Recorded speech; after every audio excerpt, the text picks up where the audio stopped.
તેગર સમાજ આયોજિત તીરંદાજી સ્પર્ધા યોજાઈ। રેવદરના કુશમાં રામચંદ્રજી મંદિર ખાતે તીરંદાજી સ્પર્ધા યોજાઈ। તિરંગર 16 પરગણા સેવા સંસ્થા કુશમાં આયોજિત સ્નેહ મિલન અને તીરંદાજી સ્પર્ધામાં મોટી સંખ્યામાં સમાજના આગેવાનો મહિલાઓ ઉમટી પડ્યા। તીરંદાજી સ્પર્ધામાં વડીલો યુવાનો દ્વારા ભાગ લઈ સમાજના ઇતિહાસને પુનઃજીવિત કર્યો।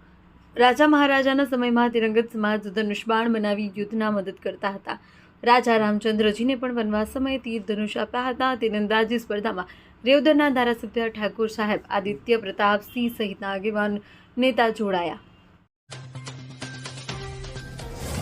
સાંતલપુરમાં મામલતદાર ડીડી પંડ્યાએ સુસાઇડનો પ્રયાસ કર્યો। સુસાઇડ કરે એ પહેલા વિડીયો બનાવી વાયરલ કર્યો। સુસાઇડ નોટ તેમજ વિડીયો સોશિયલ મીડિયા પર વાયરલ થયો છે। મામલતદારે સુસાઇડ નોટમાં તેના ભાણેજ સહિત 6 જણને સામે ઉલ્લેખ કર્યો છે અને મામલતદાર હાલ પાલનપુર ખાનગી હોસ્પિટલમાં સારવાર હેઠળ છે। વારંવાર મામલતદારને હેરાન પરેશાન કરતા આખરે સુસાઇડ કર્યાનો પ્રયાસ કર્યો છે। સુસાઇડનો પ્રયાસ કરતા સમગ્ર પંથકમાં ચકચાર મચી છે। મારું નામ પંડ્યા રોહિત કુમાર દિનેશભાઈ, પંડ્યા દિનેશભાઈ દુદાજી, મામલતદાર સાંતલપુરનો પુત્ર। મારા ફાધરે 4 તારીખે સુસાઇડ કરવાનો પ્રયાસ કર્યો।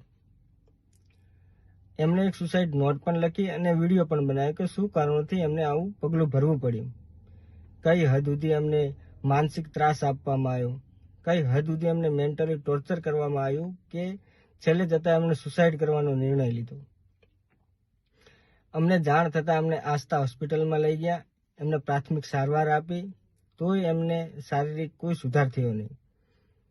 તો અમે રાત્રે પાલનપુર ખાતે એમને રિફર કર્યા। આવા લુખ્ખા તત્વો કે જે મામલતદાર કક્ષાના અધિકારીને આટલી હદ સુધી ટોર્ચર કરે કે એમને સુસાઇડ કરવાનું છેલ્લી નોબત આવે, તો સામાન્ય વ્યક્તિની તો શું લાયકાત કે આવા લુખ્ખા તત્વોથી એ લડત લડી શકે। તો માનનીય મારા વાવ-થરાદ જિલ્લાના પીઆઈ સાહેબ, એસપી સાહેબ અને માનનીય અધ્યક્ષ સાહેબને મારી 2 હાથ જોડીને નમ્ર વિનંતી છે કે મને મારા પરિવારને ન્યાય અપાવડાવો। મારા સમાજના મુખ્ય વડીલો અને સમાજના બંધુઓને પણ મારી નમ્ર વિનંતી છે કે અમને ન્યાય અપાવો। મારા પરિવારનું શું? જો એમને કંઈક થઈ ગયું તો મારા અને મારા પરિવારનું શું? જય હિન્દ, જય ભારત।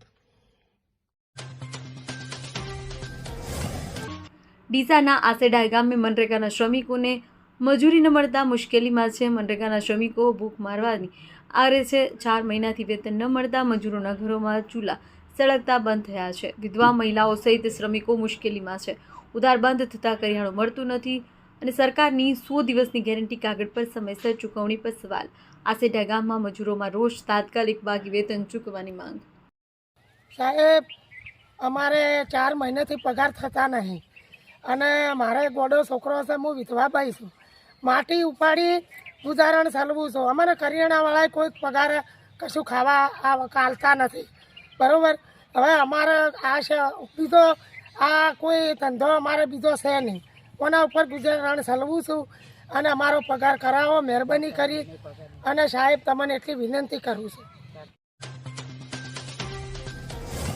પાટણ શહેરમાં ગેરકાયદેસર અને નિયમોના ઉલ્લંઘન સાથે ધમધમતા માંસના વેચાણ એકમો વિરુદ્ધ નગરપાલિકા દ્વારા આજે વહેલી સવારથી આકરી કાર્યવાહી હાથ ધરવામાં આવી છે। પાલિકાની ટીમે શહેરના ખાટકીવાડા વિસ્તારમાં આવેલા અંદાજે 48 જેટલા કતલખાનાઓને સીલ મારી કાયદેસરની કાર્યવાહી કરી છે। નગરપાલિકા દ્વારા ગત 22 ડિસેમ્બરના રોજ એકમોના વેપારીઓને નોટિસ ફટકારવામાં આવી હતી। ત્યારબાદ 31 ડિસેમ્બરના રોજ પાલિકાની ટીમ દ્વારા વિસ્તારમાં સઘન સર્વે કરવામાં આવ્યો। નોટિસ અને સર્વે બાદ પણ નિયમોનું પાલન ન થતાં જ ચીફ ઓફિસરના નેતૃત્વમાં મેગા ઓપરેશન હાથ ધરાયું। ફૂડ સેફ્ટી સ્ટાન્ડર્ડ એકટ 2006ના નિયમો મુજબ આ મીટ શોપ કાર્યરત ન હતી।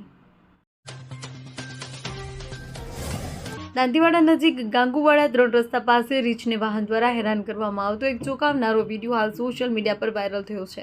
વિડીયોમાં સ્પષ્ટ દેખાય છે કે કાર ચાલક જાણી જોઈને રીંછનો પીછો કરે છે, સતત હોર્ન મારી તેને ભયભીત કરે છે। રીંછ ડરીને રસ્તા પર ભાગવાનો પ્રયાસ કરે છે, છતાં વાહન ચાલક તેને છોડતો નથી।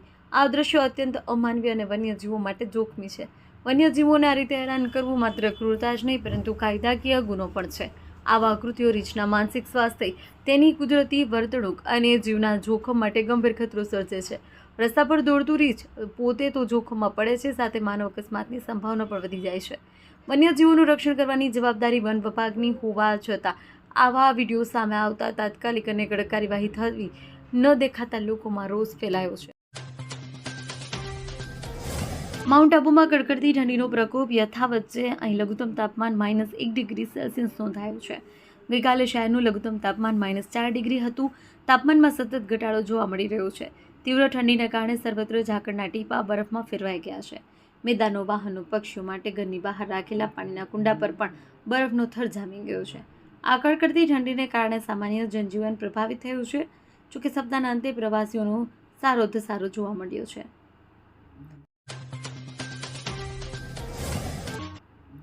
અંબાજી મંદિરમાં સૌરાષ્ટ્રના એક અજ્ઞાત ભક્તે મા અંબેને 263 ગ્રામ વજનનો સોનાનો 9 લાખનો હાર ભેટ આપ્યો છે. આ હારની અંદાજિત કિંમત ₹33,13,000 રાખવામાં આવી છે. ભક્તે પોતાની ઓળખ ગુપ્ત રાખી છે અને હાર અવનવી ડિઝાઇન ધરાવે છે. માતાજીના ચરણોમાં અર્પણ કરાયેલો આ 9 લાખનો હાર તેની કલાત્મકતા માટે પણ ધ્યાન ખેંચી રહ્યું છે. ડીસા રૂરલ પોલીસ સ્ટેશન વિસ્તાર હેઠળ નાર્કોટિક પેટ્રોલિંગમાં રહેલા પોલીસ સ્ટાફને મોટી સફળતા મળી છે. છેડા 3 રસ્તા નજીક પેટ્રોલિંગ દરમિયાન પોલીસે એક આઈસર વાહન પકડી પાડી ભારતીય બનાવટના વિદેશી દારૂનો વિશાળ જથ્થો ઝડપી પાડ્યો છે. પોલીસ તપાસ મુજબ આરોપી અશોક કુમાર કાશીરામ નંદરામ ખાતી જાગડવાડાને પોતાના કબજા ભોગવટાની અશોક લેલેન્ડ કંપનીના આઈસર વાહન રજિસ્ટર A4577774 ગેરકાયદેસર રીતે ભારતીય બનાવટનો વિદેશી દારૂ ભરવાની ગુજરાતમાં ઘુસાડતો. પોલીસે તપાસ દરમિયાન કુલ 532 પેટી અને 10,164 બોટલ વિદેશી દારૂ જપ્ત કર્યો છે. સાથે જ રેગઝીન મટીરિયલની મરૂન કલરની ફાઇલ, જેમાં વાહનના મહત્વના દસ્તાવેજો, અસલ RC book, transport form number 47, national insurance કંપનીના વીમા policy, power of attorney, PUC certificate, fitness, Eicher વાહન સર્ટિફિકેટ, કાગળો સહિતનો મુદ્દામાલ મળી 1,06,02,000નો કુલ મુદ્દામાલ 1,06,200નો જપ્ત કરવામાં આવ્યો છે. આ ગુનામાં આરોપી ભીમ ઉર્ફે મોનુ સારણ સહિતને શખ્સોને આર્થિક લાભ માટે સંગઠિત રીતે ષડયંત્ર રચી વિદેશી દારૂની ગેરકાયદેસર હેરફેર કરી હોવાની વિગતો બહાર આવી છે. આ બાબતે ડીસા રૂરલ પોલીસ સ્ટેશનમાં ગુજરાત પ્રોહિબિશન એક્ટની કલમ 65 AE 116B 98 2 81 83 તેમજ ભારતીય ન્યાય સંહિતા 2023ની કલમ 111(3)(4) મુજબ ગુનો નોંધવામાં આવ્યો છે. પોલીસ દ્વારા વધુ તપાસ હાથ ધરાઈ છે અને દારૂના જથ્થા સાથે જ પાછળના નેટવર્ક અંગે પૂછપરછ હાથ ચાલુ છે.